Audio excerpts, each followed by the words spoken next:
The threat was no longer contained. It had breached the walls of her safe space. The warning note made her hypersensitive. She left school that day and consciously chose a different, longer route home, avoiding the usual subway path near the Han River. She walked down a busy commercial avenue, relying on the crowds for anonymity. As she passed a large mirrored storefront, she caught her own reflection, and the reflection of a man behind her. He was wearing a simple dark baseball cap pulled low and a generic gray jacket. He wasn't walking particularly fast, but he had been in her reflection for the last 2 street blocks. When she sped up, he sped up. When she paused to look at a street vendor, he stopped a few yards away, pretending to check his phone. He wasn't subtle. He was deliberately making her aware she was being watched. Panic tightened her throat. This was the moment she should call her mother, or the police, or run into a store and ask for help. But the thought of her mother's composed face dissolving into fear, or the confusion of the Korean police trying to deal with a frightened foreign girl and an unseen mafia threat, paralyzed her. She cut sharply down a small lane that led to a quiet, forgotten courtyard behind a temple, a shortcut she used when she wanted to sketch. It was a desperate move, pulling away from the crowds and into isolation. The footsteps behind her followed, faster now. Amara burst into the courtyard, her breath ragged. She spun around, ready to scream, but the man in the gray jacket wasn't there. Instead, someone was standing in the deep, late-afternoon shadow of the old temple gate. Ji-hoon Park. He was still in his uniform, but his blazer was missing, leaving him in a stark white shirt and dark trousers. He looked calm, unruffled, and profoundly angry. The stalker, the man in the gray jacket, was suddenly pinned against the stone wall of the temple, Ji-hoon's forearm pressed hard against his throat. The encounter was silent and over in a blink. Ji-hoon spoke sharply to the man in rapid-fire Korean. Amara caught only fragments. Stupid, never here, mistake. The stalker offered only muffled, desperate apologies. Ji-hoon released him with a shove that sent the man stumbling back into the alley. Go, Ji-hoon commanded in a low growl, switching to English as he turned to face Amara. And if you come near this girl again, I'll take off more than just your spleen. The man scrambled away, disappearing into the late-day traffic. Amara stood trembling, her heart hammering against her ribs. She was furious, relieved, and more confused than ever. Ji-hoon's sudden appearance had been terrifying, but his actions had been undeniably protective. Why do you care? She demanded, her voice tight with adrenaline. She didn't thank him. The gratitude was choked by her fear and anger. Ji-hoon's face was a study in cold control, but there was a faint flush beneath his skin, the only sign of his recent exertion. You're a distraction, Johnson. A liability. That fool was from the Shinsik gang. They're sniffing around, trying to figure out who was at the exchange Friday. Your face is unique. It's easy to trace. He took a measured step closer, forcing her to hold her ground. You were followed. You were warned. You're supposed to be terrified and disappear. You shouldn't have come down a side street. Take a different route home. A populated route. I tried to take a different route, she countered. That's how he found me. And what gave them my name? Was it you? Did you tell them? No. I secured the area. But my father's rivals watch everything, he said flatly. They connect the embassy car near the cafe to the foreign high school student who just transferred. It's not genius, it's arithmetic. He took another step, closing the distance completely. His dark eyes fixed on hers, radiating a weary frustration. Why do you think I showed up in your classroom? I told you to keep quiet. And I am here to make sure you do. He paused, then delivered the line that cut through all the fear and drama with clinical precision. Because if something happens to you, Amara, I'll have to clean it up. And I hate cleaning up messes I didn't make. His tone said it was the truth. He wasn't protecting her out of kindness, but out of a need for control and efficiency. She was a piece of debris from a previous engagement that could cause a secondary explosion. Amara hugged her folio to her chest, her breathing finally evening out. She looked at him, the high school boy in an immaculate uniform, standing in the shadow of a temple, talking about cleaning up gang violence. I don't believe you, she said, her voice softer but firm. You had a choice. You could have scared me enough to make me leave Korea. You could have had me silenced permanently. A flicker of something dark crossed his face, a brief, naked look of exhaustion and responsibility. Don't romanticize this, Amara, he said, his voice dropping to a gravelly whisper. You think you saw a gangster? You saw a problem solver. And right now, the problem is that you are a witness who is too close to my family. And the easiest solution, the most efficient one, is to ensure your survival. He reached out, his hand moving with a speed that made her flinch, and plucked a single, dead leaf from her hair. He held it between his fingers, examining the dry vein structure. "You should be afraid of me," he said, his eyes drilling into hers. "You should be terrified." "I'm not," Amara lied, her chin tilting up in an act of pure, desperate defiance. "I'm angry. You brought this here." He tossed the dead leaf away. "No. The city brought it here. And you decided to watch." He checked his wrist, an expensive watch, glinting briefly in the waning light, and turned to leave. "Subway. Main line. Now. Don't stop until you reach your door." He walked away, leaving her alone in the courtyard. Amara sank onto the worn, wooden bench, trying to process the impossible truth. She had just been rescued by the man who was her greatest threat. The note, the stalker, the alley confrontation, it wasn't a nightmare she could wake up from. It was her new reality. The soft tension of her life had been officially replaced by a dangerous, fragile dependency on the Mafia Heir. She pulled out her sketchbook, not to draw, but to write. She scribbled a single, urgent sentence in the back cover. "He says I am a problem he needs to solve. But he didn't make me disappear." She felt the heavy, complex weight of his reluctant protection settle over her, darker and more suffocating than any fear she had known before. The atmosphere in Class 3A was a tightrope. Everyone felt the shift in power, the strange orbit of the black transfer student and the silent Mafia Heir. Amara refused to look at Ji-hoon, and he, in turn, gave no indication she existed. But the silence between them was thick, charged with the unacknowledged events of the temple courtyard. They had gotten themselves into detention. The incident that landed them in detention was petty, almost absurd, proving the nervous tension was contagious. It happened during the advanced literature seminar. The class was discussing the concept of moral ambiguity in a classic Korean novel. Amara, trying to maintain her sanity through rigorous academics, offered a genuine, well-researched opinion, citing a parallel theme from a 19th-century British author. A wealthy, condescending boy named Min-ho immediately scoffed. "The story isn't about moral ambiguity, Johnson. It's about duty. You wouldn't understand. It's a Korean concept. It's about sacrificing self for the structure." Amara felt the familiar burn of judgment. "Duty is universal," she said, her voice sharp with a London edge. "But duty without consent isn't duty. It's servitude. The author critiques the structure as much as he glorifies it." Min-ho sneered. "Why don't you stick to your art, Johnson? This class is for critical thinking." Before Amara could reply, Ji-hoon, who had been leaning back against the window, his expression board moved. It was a fluid, startling motion. He didn't speak a word. He simply snatched Min-ho's brand-new, expensive textbook off the desk and tore it cleanly in half. The sound was loud and violent in the quiet room. Ji-hoon dropped the two ragged halves onto Min-ho's pristine desk, meeting his shocked, pale eyes with an unnerving calm. "The class is over," Ji-hoon stated, his voice low and utterly commanding. The teacher, already frayed by the tension of having Ji-hoon in his class, threw his hands up. "That's it. Both of you. Park, destruction of property. Johnson, disruptive behavior. Detention after school. The art room. Clean it up." Ji-hoon barely acknowledged the punishment. Amara stared at the torn book, utterly bewildered. It was an act of brutal, unnecessary defense, and it landed them both in deeper trouble. The art room was large, filled with the faint, pleasant aroma of turpentine and clay. It was silent except for the squeak of their shoes on the polished floor. The detention was simple: clean and reorganize the chaos left by the previous week's painting class. Amara picked up a box of dried-out markers and began sorting them. Ji-hoon took a rag and a bucket of soapy water and started wiping down the heavy wooden easels. They worked in a strained, uncomfortable silence that lasted nearly an hour. Amara found herself watching him. His movements were precise, efficient, and almost graceful. He cleaned the paint spatters off the easel legs with the same controlled intensity she had seen him use to subdue a rival in the alley. Finally, she couldn't take the quiet pressure anymore. "You didn't have to do that," she murmured, not looking at him. Ji-hoon didn't pause his cleaning. "I didn't do it for you. I did it because that child was irritating, and I was tired of listening to him talk about duty." You ripped his book in half. "You're going to get suspended," she pointed out, though she knew he wouldn't be. His father's influence protected him from petty school discipline.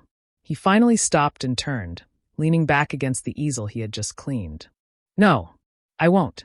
And it was less irritating than having to deal with a formal complaint from the British Embassy if you decided to punch him. You looked like you were about to. Amara was startled. She had been restraining herself. He hadn't just defended her. He had preempted a mess he didn't want to clean up. "So you protect me from small threats as well as large ones?" she asked, a challenge in her voice. He gave a slow, deliberate sigh. "I told you, Amara. You're a liability. Your continued existence near me is a statement of my authority. When the Shinsik gang messes with you, they are messing with me. I am minimizing the collateral damage." The explanation was cold, logical, and utterly exhausting. Amara finished the markers and moved to a storage rack, where she had left her large folio earlier.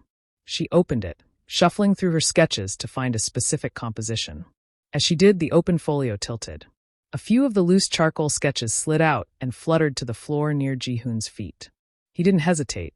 He bent down and picked up the paper. The top sketch was the dark, abstract composition she had created after the alley, focused entirely on the geometry of the encounter. The hard lines of the car, the broken glass, and the sharp, shadow-filled angle of a man's jaw. Ji-hoon looked at the sketch for a long moment, his eyes scanning the aggressive, confident strokes. His expression shifted, a tiny, almost imperceptible softening in the severity of his brow. He flipped the sketch over, then looked at the next one, a vibrant, swirling capture of the Han River at sunset, all reds, deep blues, and hopeful light. He was quiet, holding her art in his hands. "You draw the city like you're not afraid of it," he said, his voice dropping to a low, reflective tone Amara had never heard from him before. It was devoid of command or threat, just simple observation. Amara felt suddenly self-conscious, exposed. Her art was the truest part of her. He was holding her vulnerability. "I try to see past the noise," she said, her voice quiet. "The architecture here is amazing. The scale. I focus on the shapes." He looked up at her, handing the sketches back. His gaze was analytical, connecting the person in front of him with the lines on the paper. "Should I be afraid of it?" she asked, meeting his eyes, throwing his earlier warnings back at him. Ji-hoon didn't answer with a threat. Instead, a genuine, small, utterly real smile touched the corner of his mouth for the first time. It was a fleeting movement, lost almost instantly, but Amara saw it, a flash of humanity beneath the rigid mask. "Maybe," he answered, but his voice wasn't cold. It held the faint trace of regret. "It depends on what you look for, and what you choose to see." The remaining hour passed differently. The silence wasn't strained, it was shared, a fragile pocket of truce. Amara cleaned the paintbrushes, and Ji-hoon organized the stacks of canvases. She noticed a faint scar, like an old white sliver, just above his left wrist. She wondered if it was from a long-ago childhood accident, or something more recent and violent. She didn't dare ask. When they finished, the room was immaculate, smelling faintly of clean wood and soap. As they walked toward the door, Ji-hoon broke the quiet again. "The geometry of the city," he mused, referencing her earlier comment. "It is beautiful. But you understand, I hope, that the geometry is designed to crush the beautiful things underneath it." "Why do you stay then?" Amara asked, the question escaping before she could stop it. "If you see the machine, why don't you leave it?" He paused at the door, his hand resting on the metal frame. He looked out into the darkening hallway, not at her. "The machine is mine, Amara," he said, the genuine softness gone, replaced by the familiar, weary authority. "Whether I leave it or I run it, it remains mine." He pushed the door open, ushering her out. "Go home. Take the subway. And don't talk to children like Minho again. It's bad for your health." She watched him stride away down the empty corridor, a dark, powerful silhouette against the school's clean, modern lines. Amara stood alone, her heart feeling less panicked and more confused. He had acknowledged her vision, seen her vulnerability, and revealed a hint of his own struggle. The Seoul International High School Cultural Festival was a riot of color, noise, and manic, competitive energy. Booths lined the main courtyard, offering everything from overpriced snacks to student-made crafts.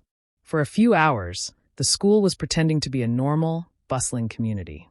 Amara was reluctantly assigned to the international cuisine booth, where her English background made her slightly less of a novelty. She was helping a group of seniors manage the sudden, overwhelming demand for tteokbokki and deep-fried fish cakes. She was wearing a simple, tailored hanbok, borrowed from her friend Hygiene, which, in deep sapphire silk, stood out dramatically against the pale linens of the other girls. She found herself relaxing, genuinely laughing as she navigated the frantic pace of the orders, momentarily forgetting the dark shadows dogging her life. Then she looked up. Ji-hoon was standing a short distance away, wearing his civilian clothes, a perfectly tailored dark sweater and charcoal slacks. He wasn't supposed to be involved in the festival. His presence felt like an atmospheric pressure drop. He was assigned to the same booth. He approached the senior in charge, his expression utterly detached. "The teacher assigned me," he stated, producing a slip of paper. "Inventory control."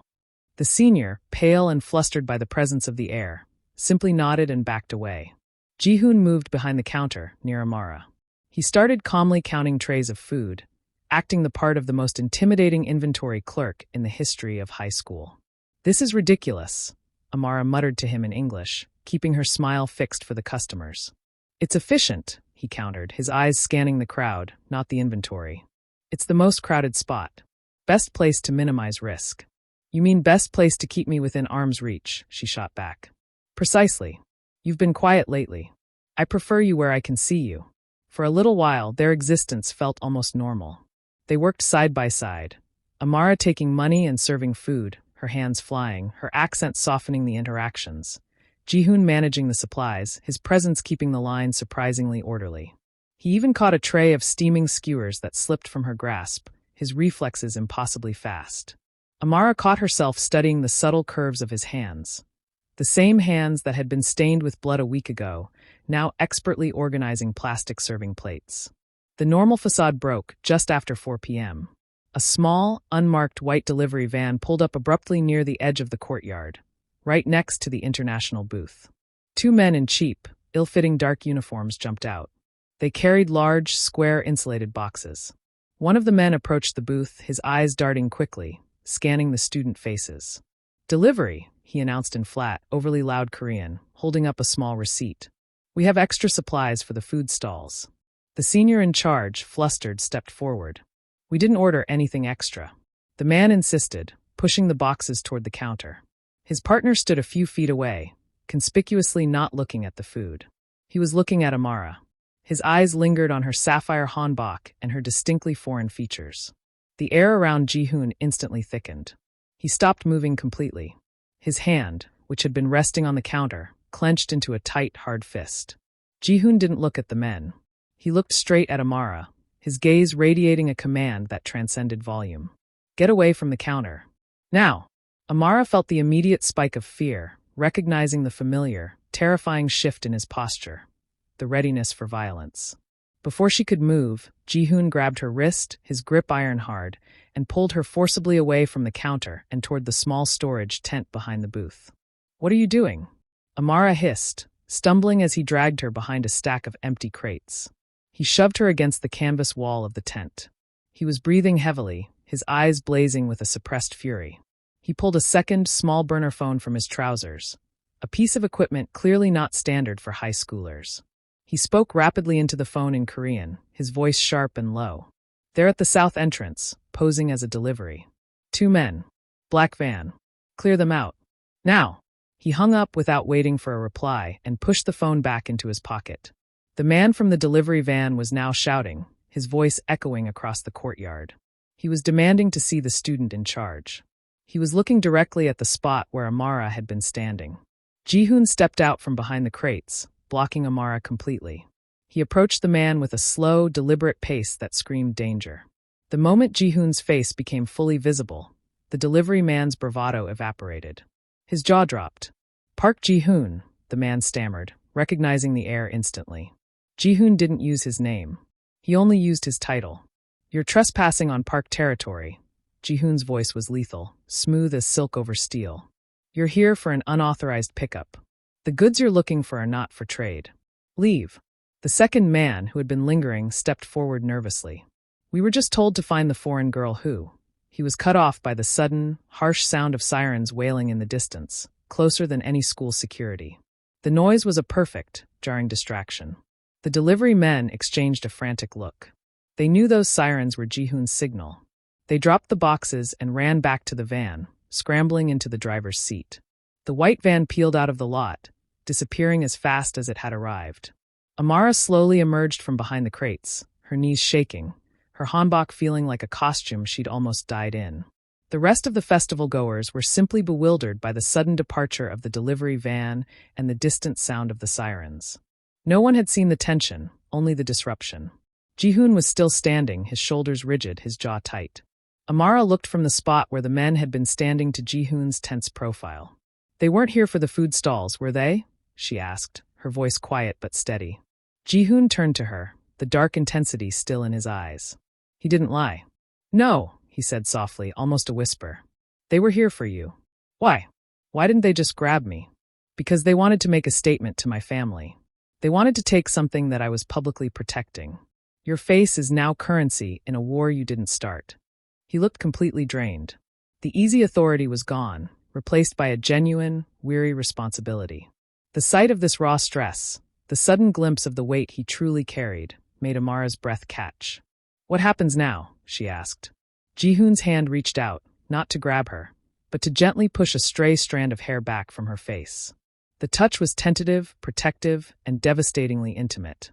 "Now they know I won't surrender you. They will try again, and they will be less subtle." He paused, looking her up and down, taking in the fragility of her posture in the beautiful silk dress. He took a deep breath, the decision heavy on him. "You need to leave the school immediately. I'll arrange a car. Your mother will assume you're safe." "Where will I go?" "Somewhere they can't find you. You're no longer safe in your apartment, and you're certainly not safe here." He stepped closer, leaning down slightly, his voice dropping to a low, powerful murmur that bypassed her fear and went straight to her core. "We're leaving, Amara. I'm taking you to a place I can trust. A place where you'll be completely hidden." His closeness made her dizzy. The drive was silent, fast, and intensely isolating. Ji-hoon hadn't taken Amara to her embassy-protected apartment. He had taken her straight to a waiting black sedan, positioned discreetly 3 blocks from the high school. She was sitting in the massive, soundproof back seat, a thick blanket, clearly expensive, pulled over her borrowed hanbok. Ji-hoon was in the passenger seat, issuing clipped, rapid-fire commands in Korean into his burner phone. His face was a hard, pale mask, the stress lines around his eyes deeper than ever. He wasn't looking at her, but she felt the radiating heat of his tense proximity. Amara finally broke the silence, her voice trembling slightly from the adrenaline crash. "My mother. You have to call her. She'll report me missing." Ji-hoon lowered the phone. "Already done. I had my secretary place an anonymous call to the embassy. We said you were at a friend's house sick. You left your phone in the art room. Your mother will be annoyed but not panicked." "Not yet." "Your secretary?" Amara scoffed, the absurdity of the situation overwhelming her. "You're 17. You have a secretary?" "It's a family business," he said flatly, the euphemism hanging heavy in the air. He turned his head and looked at her, his eyes cold and direct. "You wanted answers, Amara. Now is the time to listen, not ask stupid questions." The car sped across the Han River, leaving the dense, neon-lit core of Seoul behind. They were heading toward the outskirts, toward mountains and darkness. They reached a secluded, anonymous house, a safe house, she realized, hidden down a winding, unlit road. It was minimal, modern, and clearly unoccupied for months. Inside, the light was low. Ji-hoon closed the heavy door and turned the deadbolt, the sound echoing ominously. He finally took off his sweater, revealing the sharp, muscular lines of his arms and shoulders beneath his white shirt. He wasn't just a high school boy. He was a machine built for control.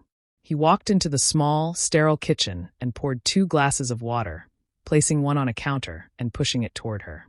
"Drink. You need to calm down." Amara didn't move. She stood near the living room window, her back rigid. "I need the truth, Ji-hoon," she said, her voice clear. "Not your calculated efficiency. You said my face is currency in a war. What war? Who are you, really?" He leaned against the counter, suddenly looking every bit the weary 17-year-old he was. He drank the water in a single gulp, then set the glass down. "You asked for it," he said, his eyes hard and unwavering. "My name is Ji-hoon Park. I am the only son of Park Yong-guk, the chairman. My family controls the Park Syndicate. We control the majority of the distribution networks, real estate development, and financial dealings that keep this half of Seoul functional. We are not a street gang. We are the Korean Mafia. And yes, my father uses diplomacy and violence in equal measure to maintain that control." Amara stared at him, the reality of the words hitting her like a physical blow. Mafia. Syndicate. It was no longer a movie plot. It was the life of the boy standing 10 feet from her. "The night you saw me," he continued, his voice devoid of emotion, "was a negotiation that went badly. The man whose glass was broken was an intermediary for the Shinsik gang. They believe they are large enough to challenge our territory.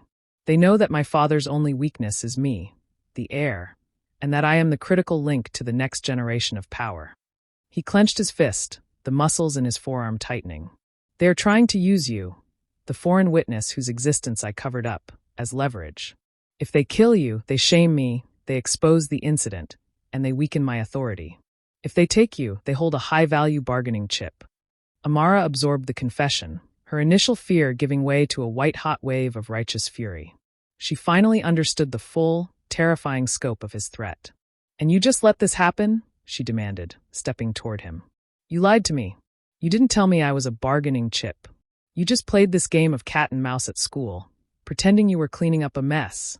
You think I'll just forget? I think you'll survive," he said, echoing his own earlier cold assessment. "You're resilient. You have a choice.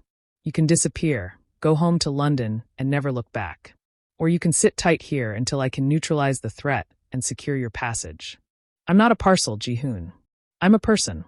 And you brought this on to me." "I didn't bring it," he roared back, the volume startling in the silent house. It was the first time she had seen him lose control. His mask of control had finally cracked, revealing the trapped desperation beneath. "I was born into this. I have been living on a schedule, under surveillance, following my father's doctrine of order and efficiency, since I was 10 years old. You think I enjoy having men watch my every move? That I enjoy being a goddamn ghost in my own school?" He ran a hand roughly over his face, his breathing harsh. "I am trapped, Amara. I can't leave. This entire operation, this syndicate, is waiting for me to step into my role. They are waiting for me to become him." His voice was thick with self-loathing. He looked at her, and the distance between them, cultural, social, criminal, suddenly collapsed. "You asked me what I thought. I think you are a defiant, strange girl who sketches shadows and refuses to be afraid. You think you'll survive?" "I think you'll survive," he repeated, the words now laced with a painful envy. "And what about you?" Amara asked, the anger softening into a sharp, painful empathy. Ji-hoon looked away, out the window and into the vast darkness of the night. His answer was a whisper, but it was the most honest thing he had ever told her. "I stopped surviving a long time ago." The silence that followed was heavy and profound. It wasn't the silence of fear, but of two people recognizing a shared, crushing burden. She was burdened by his world. He was burdened by his destiny within it. Amara took a tentative step toward him. She didn't offer comfort or pity. She offered recognition. "That's a lie," she said softly. "You tore that boy's book. You hate being a ghost. You don't want to be him." Ji-hoon looked back at her, his dark eyes searching hers, looking for the lie. He found only the steady, deep well of her compassion, something his life was clearly starved of. He took a slow, heavy breath. "I'm taking you to a villa on the coast. It's isolated, untraceable. You will wait there until I get this situation under control." "Why are you trusting me?" Amara asked, staring into the exhausted depths of his eyes. "Because you are the only person who hasn't looked at me with fear or ambition," he confessed, the admission raw and shocking. "You looked at me with anger. I can deal with anger. Fear makes people unpredictable. Ambition makes them traitors." He paused, the ghost of that rare, fragile smile returning. "And because you saw my face. And you're still here." He moved to the small duffel bag he had dropped by the door. "We leave at dawn. Get some rest, Amara. Don't try to use the phone. Don't open the door for anyone but me."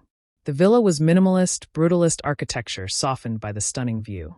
It sat perched on a remote cliff overlooking the churning, cold waters of the Yellow Sea. The air here was sharp with salt and iodine, a profound contrast to the closed, artificial atmosphere of Seoul. Amara stood by the massive floor-to-ceiling window, wrapped in one of Ji-hoon's large, soft sweaters, black, naturally, that smelled faintly of his cold cologne and wood smoke. She had slept deeply for the first time in days. The fear hadn't vanished, but the immediate, crushing pressure of surveillance had. Ji-hoon was in the adjacent room, on the phone. Not the burner, but a secure landline. His voice was low, careful, and all in Korean. He was running the syndicate from a safe house, controlling the chaos he had created to protect her. They were 2 days into their isolation. The silence between them had evolved again. It was no longer the tense, challenging quiet of the art room. It was the comfortable, heavy silence of shared trauma and mutual observation. Amara picked up her sketchbook and finally found the courage to draw him.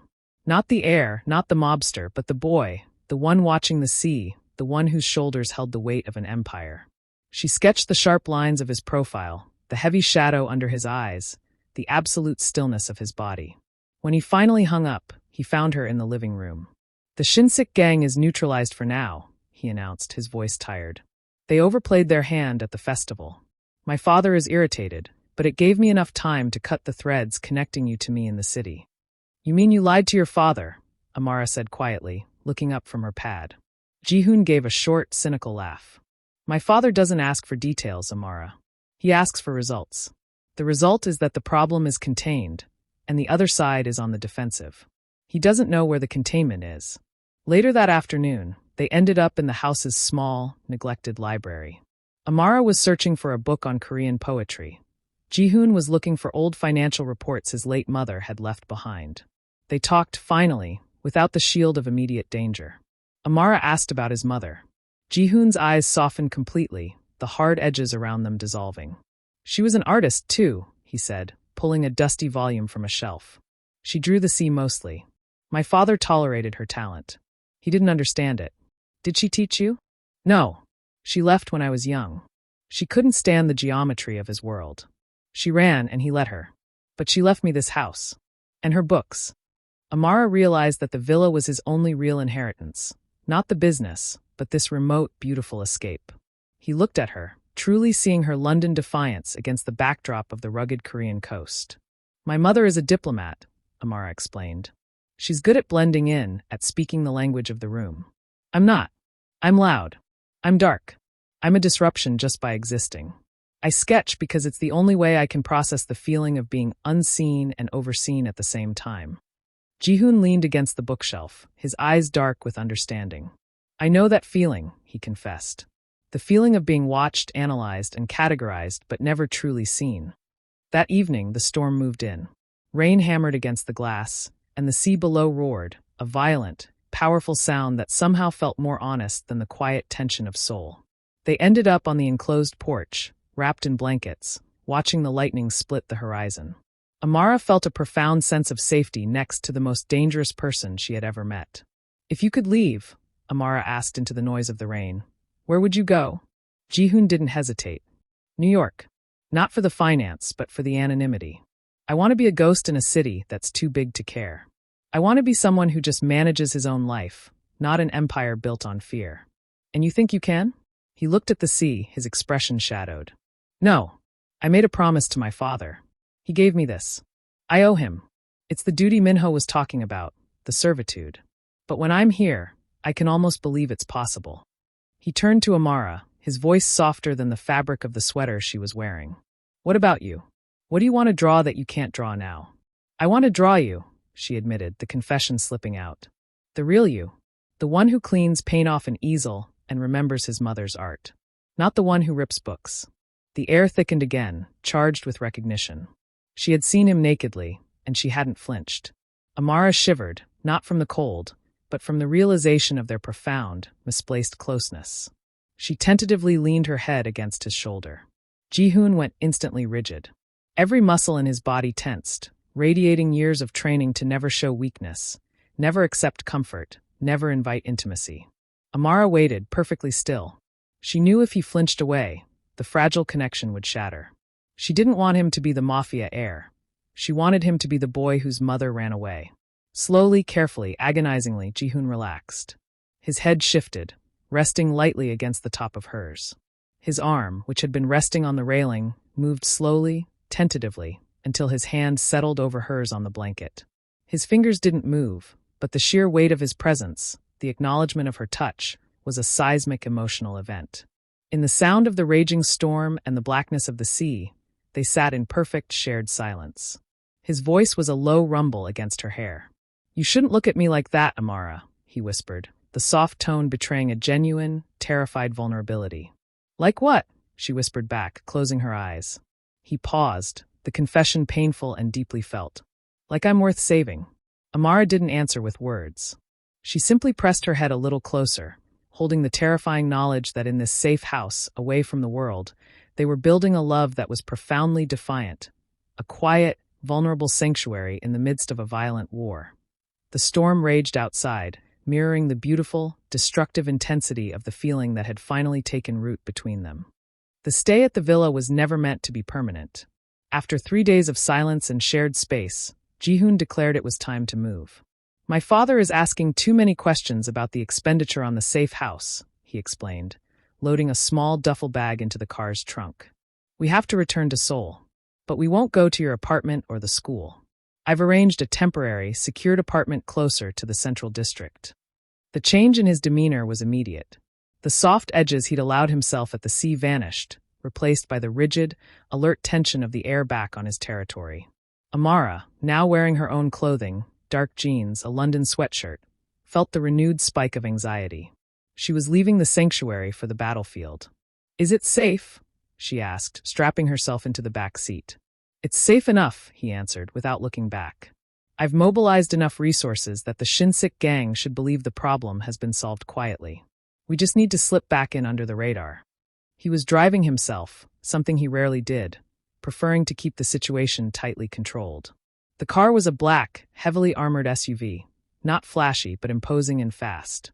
They were driving on a less trafficked elevated highway on the outskirts of Seoul, the towers of the city glittering on the horizon like beautiful, terrible monuments.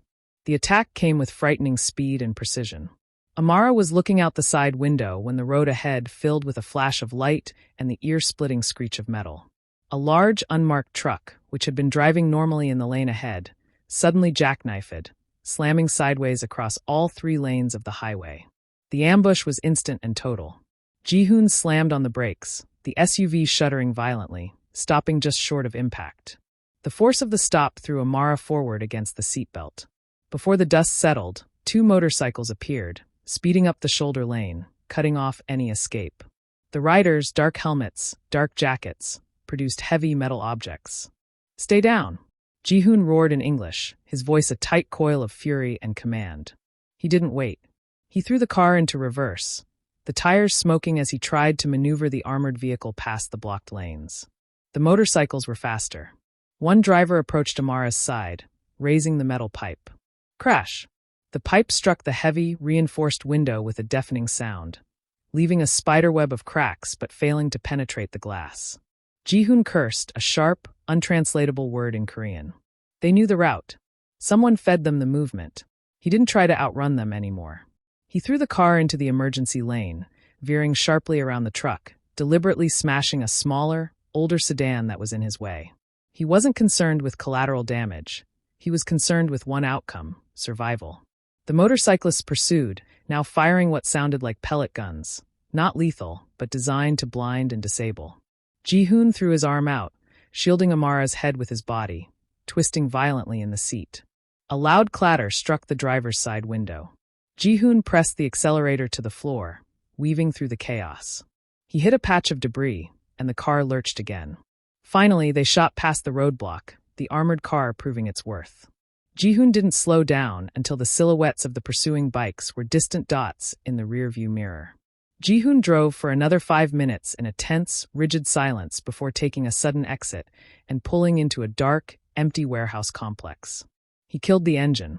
Amara was breathing in shallow, ragged gasps, her hands shaking violently.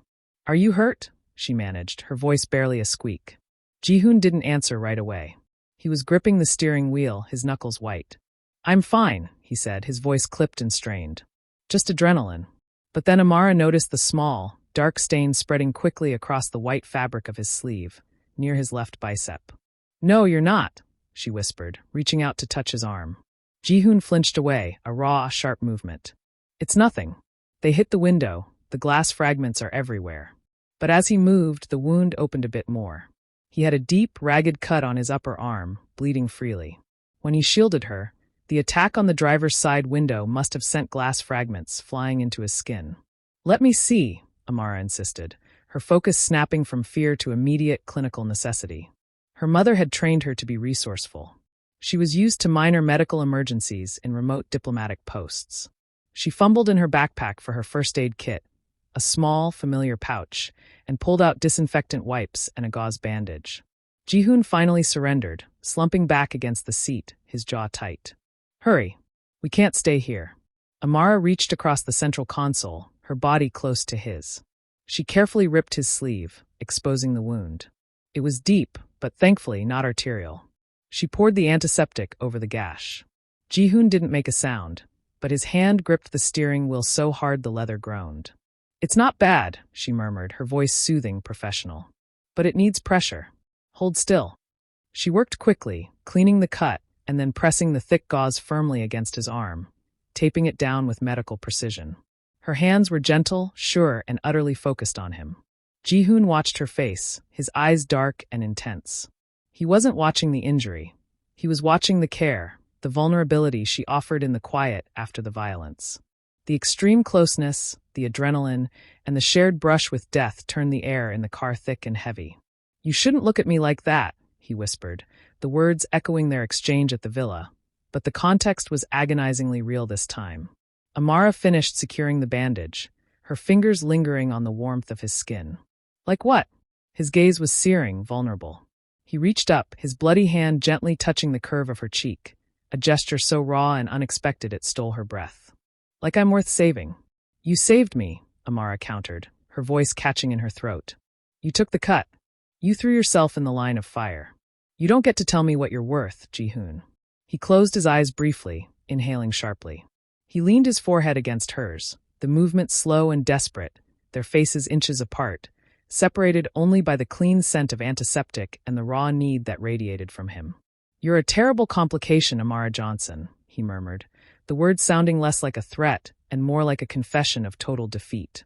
He pulled back, his eyes clearing. The moment was over, sealed and fragile. He restarted the engine, the low rumble of the armored car filling the silence. New plan, he said, his voice regaining its steel. I need to secure this apartment, and I need to find the leak. You are the most protected thing I own, Amara. But this city won't let us be safe. He pulled the car out of the warehouse, driving toward the glittering, deceptive heart of the city, where their true battle awaited. The secured apartment Ji-hoon had arranged was high in a minimalist tower, offering a panoramic view of the city he both hated and controlled. Amara was quiet, organizing her sketches, trying to find a peaceful rhythm in the terrifying uncertainty. Ji-hoon was working, trying to trace the leak that allowed the Shinsik gang to ambush them. The tension, however, was not external. It was internal. The apartment door opened without a knock. Standing there, framed against the bright hallway light, was Park Yong-guk, Ji-hoon's father. The chairman. He was a man whose presence filled the space like cold granite. He wore a traditional, dark Korean suit, immaculate and silent. Behind him stood two massive, identically suited bodyguards. Ji-hoon stood up instantly, his face draining of color. He hadn't heard the door open. His father hadn't used a key. He had used pure authority. Father, Ji-hoon said, his voice flat with suppressed panic. The chairman ignored him, his eyes sweeping across the apartment and landing on Amara. His gaze was analytical, assessing her worth, not as a person, but as a liability. The daughter of the diplomat, the chairman said in Korean, his voice low, resonant, and utterly contemptuous. He switched to flawless English for Amara. A beautiful mistake, Ji-hoon, and an insult to the structure.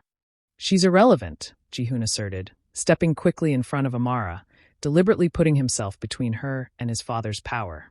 The Shinsik gang used her as leverage. The problem is now contained. She will be repatriated to London immediately.